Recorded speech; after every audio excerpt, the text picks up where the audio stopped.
Whether your child is going across the country for college or making the transition from middle school to high school, the experience of heading back to school stirs up a lot of emotions. Here with us now is Kelly Melistis, a child and adolescent psychologist at Henry Ford Health, to share ways to prep your kids for school. Thank you so much for joining us, Kelly. Thank you for having me, Lauren. How are you? I am well. Okay, so let's get right to it. What are some things parents should have top of mind right now when it comes to back to school? Absolutely. Well, there's so many things that are going to be happening and getting kids ready.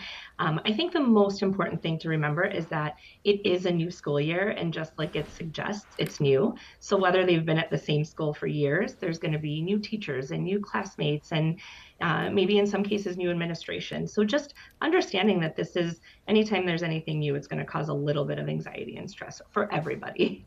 And what are some signs parents can look out for that suggest your child is a little bit anxious right now?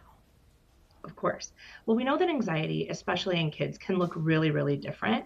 And a lot of times they can look different even amongst siblings in the same household. So, some things to keep in mind are maybe specific concerns that they're voicing about going back to school, whether it's a certain class or a lot of times we'll see it in physical or somatic complaints, maybe clinging to the parent a little bit more, refusing to get out of bed, wanting to miss school during a certain time of day, anything that might just be a little bit out of the norm, but also knowing and understanding that coming back from a 2.5 month break from the summer can definitely cause some adjustment. So, in some cases, it's usually pretty temporary. In other cases, it might take a little bit longer to sort through.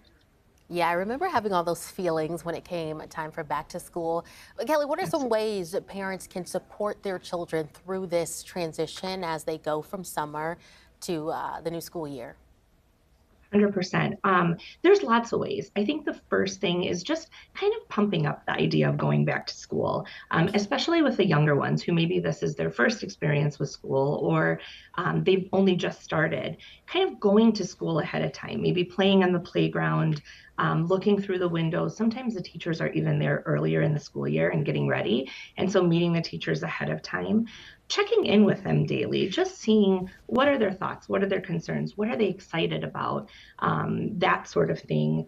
Routines is critical, especially in our younger kids, but definitely important in our kids that are getting ready to go back to middle school, high school, and college. Establishing good daytime and nighttime routines, good early bedtimes, shutting down devices, making sure they're getting enough sleep. A lot of times, too, just listening. Sometimes, as parents, I think we want to take all their concerns and try to fix them. And some solutions might not exist right away. And so that kind of can create more anxiety. So, really, just being particularly sensitive to what it is that their concerns are in their kind of adjustment back to school. And as we focus on the older kids, those going to college, maybe going away from home for the very first time, how can they really build that support system? What can parents do to make sure their child knows that they're with them throughout this journey?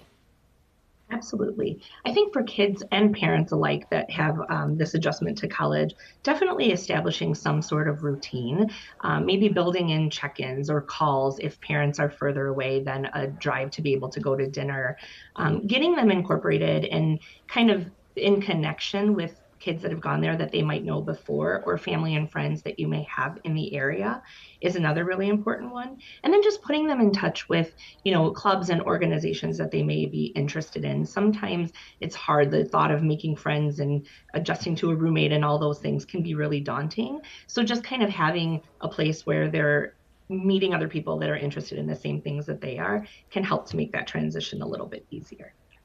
Such great tips, Kelly. I'm over here taking notes. Thank you so much for speaking with us today. Thank you so much. Have a great day.